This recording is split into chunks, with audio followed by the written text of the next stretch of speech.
USA und Deutschland 500 weitere Soldaten. US Verteidigungsminister Lloyd J. Austin besuchte als erster Vertreter der US-Regierung unter Joe Biden Deutschland. Punkt. Im Gepäck hat er auch eine Überraschung.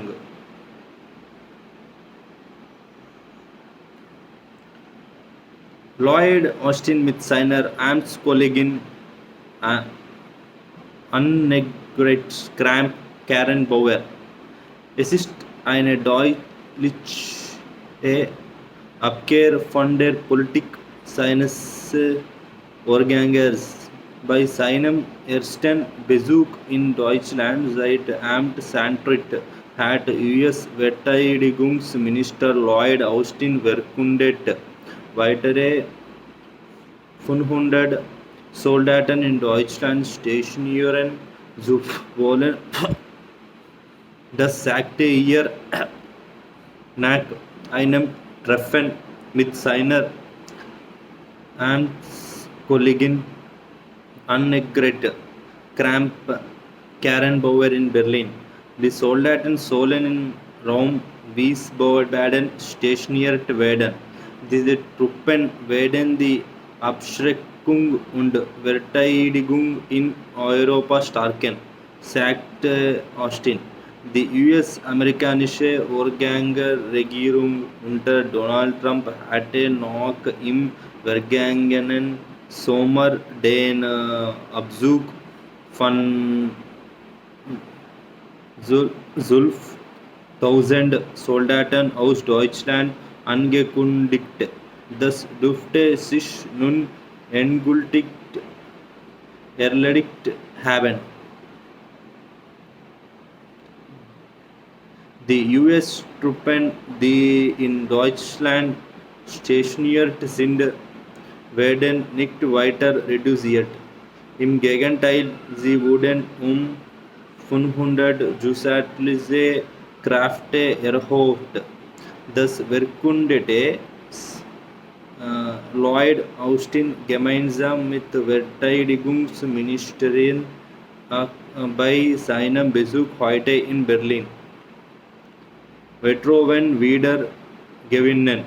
Der Besuch von Verteidigungsminister Lloyd Austin ist Teil einer 4-Stationen-Tour zu wichtigen Verbündeten.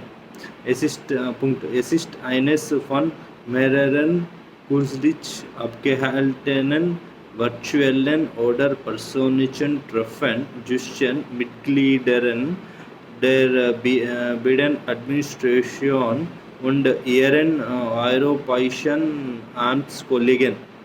Sie gehören zu einer umfassenden diplomatischen Bemühung,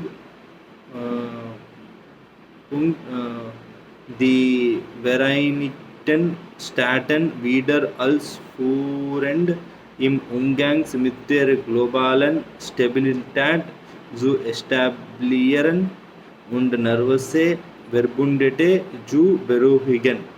Die Türkei den oft abweisenden, manchmal schikanosen Ton den früheren Trump-Administration erschüttert wurden. Der Besuch kommt zu einer Zeit, in der Druck gleich an mehreren Fronten spürbar ist. Russische Truppen scheinen sich an der Grenze zur Ukraine zu sammeln. Punkt. Israel wird verdächtigt, eine iranische Uranreicherungsanlage sabotiert zu haben. Punkt. Die Frist für den Abzug aus Afghanistan läuft ab. Heiko Maas in Twitter sagen, wir G7 Außenminister sind zutiefst beunruhigt angesichts der umfangreichen Verstärkung russischer Streitkräfte an der Grenzen der Ukraine und auf der illegal annektierten Krim. Die groß angelegten und nicht angekündigten Truppenbewegungen sind bedrohlich und destabilisierend. Punkt auf. Wir rufen Russland auf, Provokationen einzustellen und Spannungen im Einklang mit seinen internationalen Verpflichtungen unverzüglich abzubauen. Besonders die OSZE-Verpflichtungen sind einzuhalten, zu denen es sich bis der Transparenz militärischer Bewegungen bekannt hat. Einfache Lösungen für diese und andere globale Sicherheitsprobleme sind Mangelware und die Partner bleiben in einigen dieser Fragen gespalten. Dennoch sagen beide Seiten,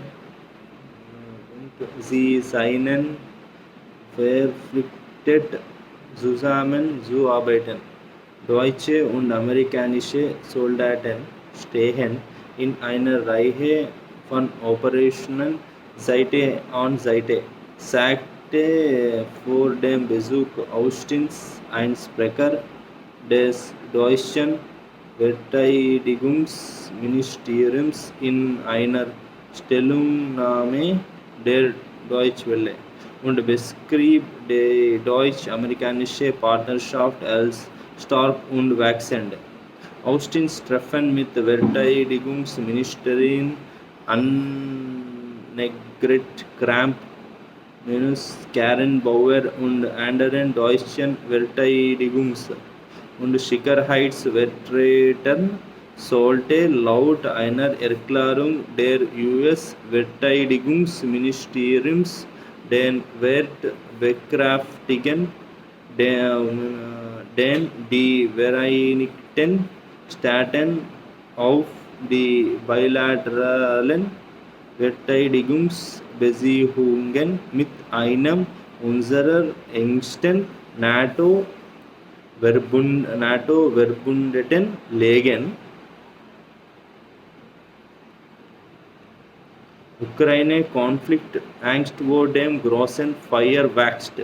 Uneinigkeit bei Russland. Die USA wollten Deutschland auch dazu bringen, den unheilvollen Einfluss unserer gemeinsamen strategischen Rivalen zu bekämpfen. Eine Anspielung auf Russland und ein Streitpunkt zwischen beiden Seiten.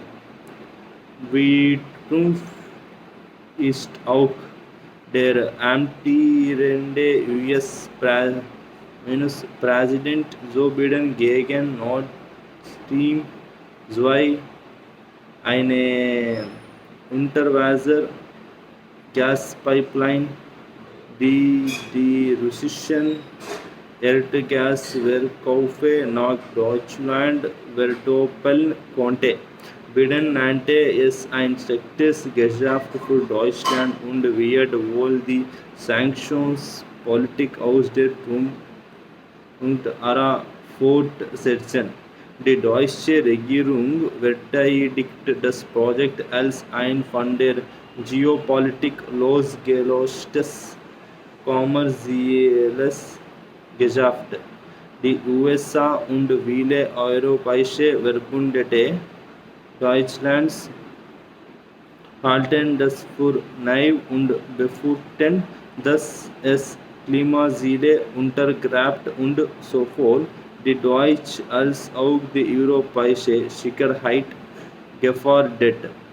Critical wollen russische Staatskassen, die das Sabelrassel in der Ukraine und anderswo finanzieren können, von einer potenziell lukrativen Einnahmequelle abscheiden. Austin und Kramp Karrenbauer gedachten am Ehrenmal der Bundeswehr in Bänderblock gefallenen Soldatinnen und Soldaten. In Berlin signalisierte nun Kramp Karrenbauer ihrem Amtskollegen ein Entgegenkommen bei der Thema. Sie sagte, dass man für den Fall einer Fertigstellung der Pipeline die Menge des Gastransports auch von Verhalten Russlands abhängig machen müsse. Schon zuvor hatten die Außenminister Heiko Maas und Antony Blinken vor kurzem bei ihrem ersten Treffen in Brüssel vereinbart, über eine Lösung der Konflikts im Gespräch zu bleiben. Das Thema Verteidigungsausgaben ist ein weiteres Überbleibsel aus den Trump-Jahren und den Obama-Jahren davor, als Joe Biden Vice-Präsident war.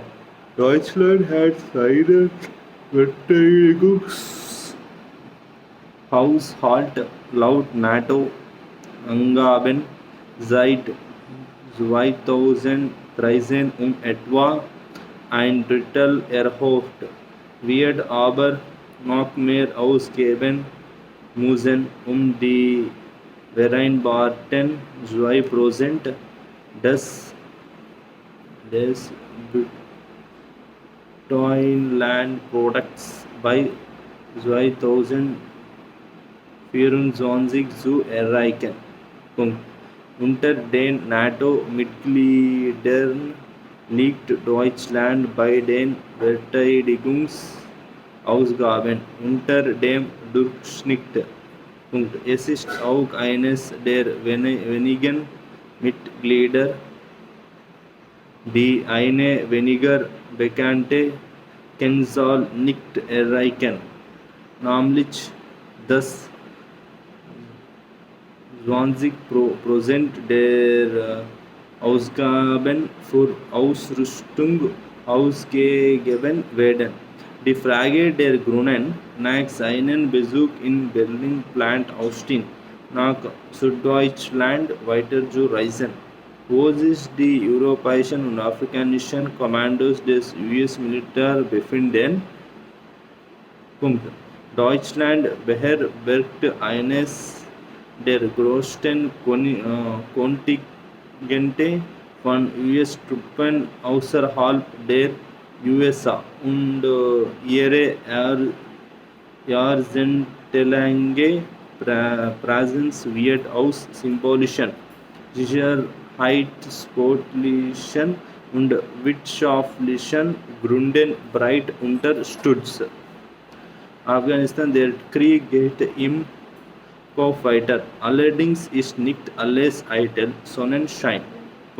In der deutschen Nachkriegsgeschichte gab es seit jeher eine starke Antikriegs- und Anti-Atomkraftbewegung, die mit der aufstrebenden Partei Bündnis 90 die Grünen eng verbunden ist, ebenso mit der Linkspartei.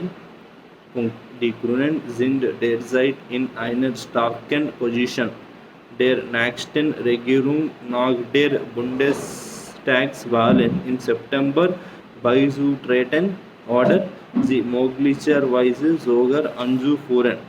US-Truppen in eigenen Land zu beherbergen, bedeutet auch die Duldung von Operationen wie zum Beispiel Drohnen die von US-Streitkräften von deutschen Boden aus durchgeführt werden, was vielen grünen Mitgliedern ein tiefes Unbehagen bereitet. Die Friedensbewegung hat in Deutschland viele Anhänger.